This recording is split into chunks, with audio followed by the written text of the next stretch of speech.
Nasib Purn Kolonel usai mobil berplat TNI ditemukan di markas pencetak uang palsu. Kapendam Jaya, Kolonel In.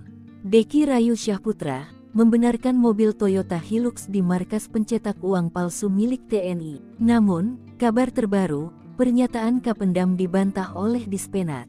Lantas, apa sebenarnya terjadi? Awalnya, polisi menangkap 4 tersangka pemalsuan uang di wilayah Jakarta Barat, Sabtu tanggal 15 Juni tahun 2024.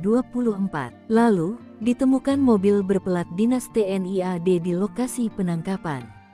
Mengutip Kompas.com, Kolonel Deki menyebut mobil tersebut memang mobil dinas yang dipinjam kerabat seorang pensiunan TNI. Terkait mobil jenis Hilux berplat dinas TNI, benar milik Kodam Jaya, kata dia saat jumpa pers di Mapolda Metro Jaya, Jumat tanggal 21 Juni tahun 2024. Dikatakannya, mobil tersebut bisa berada di TKP karena dipinjam oleh keluarga salah satu tersangka, yakni FF.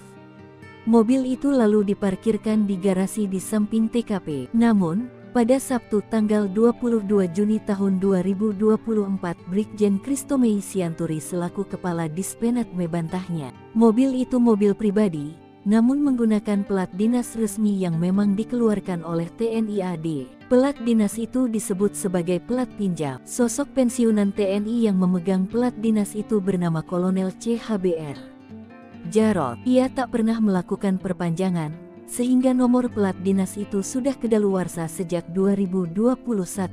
Kemudian, Jarod meminjamkan mobil tersebut kepada kerabatnya, yakni FF, berdalih tak mengetahui tujuan peminjaman mobil itu. Rupanya, mobil itu dipakai ke markas sindikat pencetak uang palsu. Kristomei mengatakan, TNI AD akan melakukan tindakan atas kejadian ini. Pasti dong, sudah pakai plat mati kok masih dipakai, ujar dia.